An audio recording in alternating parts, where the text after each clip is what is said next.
Câmera Aberta está começando e hoje vamos voltar ao passado e conhecer pessoas apaixonadas por coisas antigas.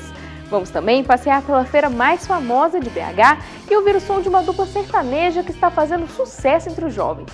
O nosso programa está começando, não sai daí!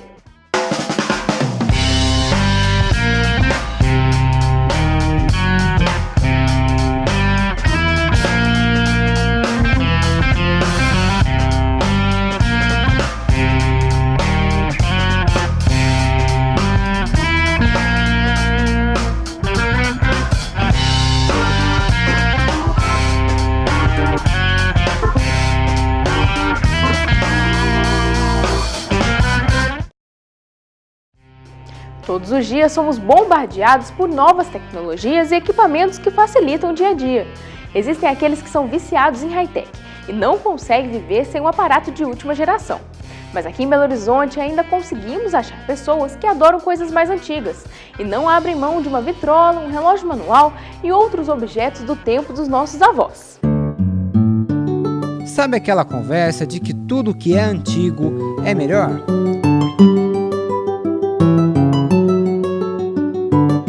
A chamada globalização acabou com a qualidade dos produtos vendidos no mundo. Antigamente, o capitalismo e o socialismo, havia uma guerra cultural entre os dois. Qual que é o melhor sistema? Estados Unidos e outros países capitalistas, igual o Japão, procuravam fazer produtos de altíssimo nível para provar ao mundo que aqueles eram os produtos que valia a pena ter. E a Rússia fazia a mesma coisa do outro lado.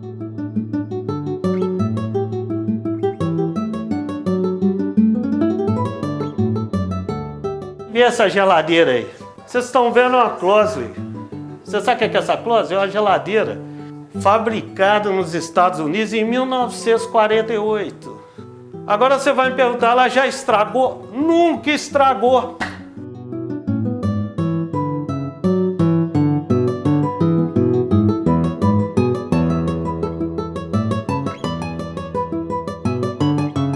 O relógio de pulso o Eduardo guarda há 30 anos.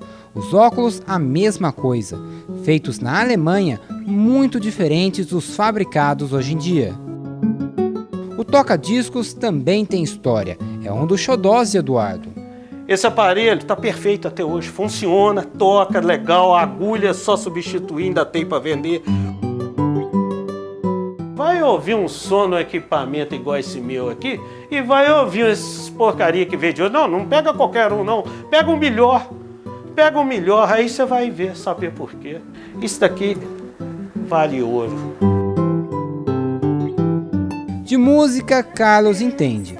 Jornalista e professor aposentado, ele coleciona mais de 90 mil discos, entre CDs e vinis. Minha mãe gostava de cantar, papai gostava de cantar e eu gostei, comecei a gostar de música também. Quando nós nos mudamos para Capitinga, papai era empregado de Força e Luz. Quando ele foi transferido para lá, eu ganhei meu primeiro disco. Foi um disco 78, de um padre de lá me deu. Eu não tinha equipamento, claro, nem meus pais nunca teriam equipamento para tocar, mas me deu o disco, guardei. Até que ele se quebrou e depois eu arranjei um outro para ficar no lugar dele, né? Mas igualzinho. Eu escrevi sobre música no estado de Minas, ao mesmo tempo que produzia programas na Rádio Mineira, na Rádio Guarani, e trabalhava também com a área musical, também na TV Itacolomi. Com isso, evidentemente, eu ganhei muito disso nessa época. Os cantores mandavam para mim, etc. Porque a gente entrevistava, recebia. E aí, sem querer, foi se transformando em coleção que não era para ser coleção. O xodó são os discos tipo 78, modelos do começo do século XX.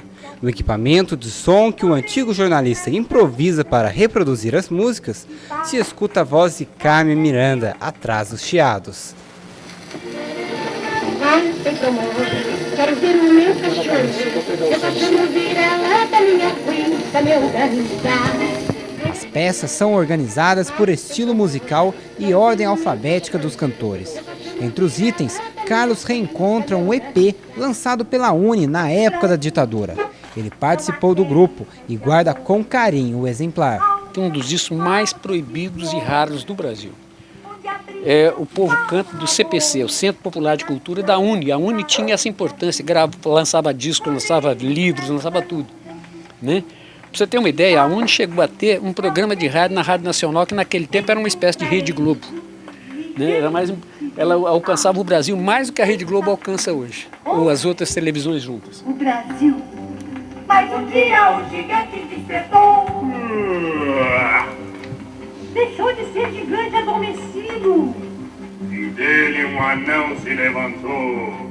Era um país subdesenvolvido, subdesenvolvido, subdesenvolvido, subdesenvolvido, subdesenvolvido. Os militares fizeram tudo para acabar com isso. A música é uma comunicação que extrapola linguagem, que extrapola nacionalidades, que extrapola culturas, que extrapola etnias, que extrapola até mundos, né?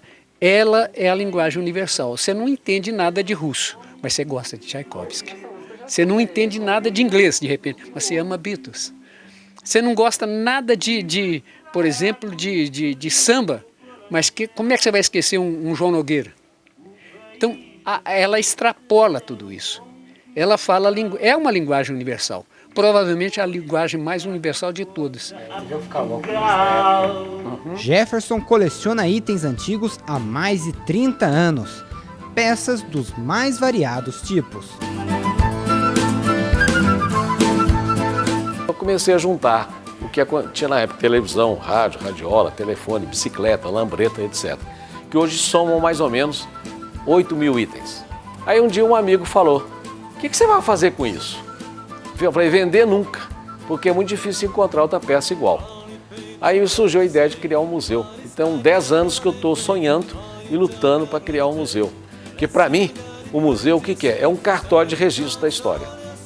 Eu quero deixar um legado para a geração que está vindo, que o sacrifício das pessoas que viveram antigamente fizeram que hoje se tornam mais conforto e poder usar as coisas que foram trabalhadas com muito sacrifício no passado. Os itens passam de 8.000, mas os que mais chamam a atenção são esses, os carros antigos. Paixão que Jefferson alimenta com muito carinho e, inclusive, cuida de cada um deles.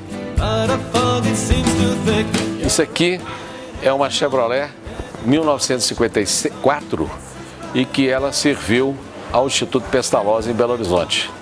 Um detalhe, ela tem toda de madeira, porque depois do pós-guerra não existia lata, não existia ferro para fazer, porque foram consumidos em tanques de guerra e aviões. Então ela é toda de madeira, em empinho de riga. É um carro raro, que nós vamos ver agora uma irmã dela, com 3 anos mais nova, que já é toda diferente. Vamos lá. Essa aqui é a irmã daquela que nós acabamos de ver. Aquela é 1951 e essa é 1954. Com um detalhe, reparem, já tem lata. O Concorde é um dos carros raros que Jefferson guarda. Foram feitos apenas 19 exemplares. Possui um estojo que tem os tacos de golfe da época, inclusive uma cópia do taco do Goldfinger. E aqui é o primeiro taco de golfe que foi colocado em competição nos Estados Unidos. O detalhe mais importante do carro é o bar acoplado na traseira, com garrafa de uísque, lampião, caixa de música e até um porta-charutos. Isso aqui é uma F100, 1963, é a primeira picape montada no Brasil e foi da Mesbla Veículos, tem aqui a placa da Mesbla, e foi um dos primeiros veículos sendo vendidos em Belo Horizonte. O hábito de colecionar e guardar coisas antigas é o que une todas essas histórias. Um gosto que parece muito mais um vício. Colecionar, eu acho que é uma loucura inconsciente. Sempre será uma loucura inconsciente. Você nunca se dá conta de que está colecionando até que a hora que você já tem uma coleção. Olha, isso está no sangue. O vírus da ferrugem, quando entra, não sai mais não.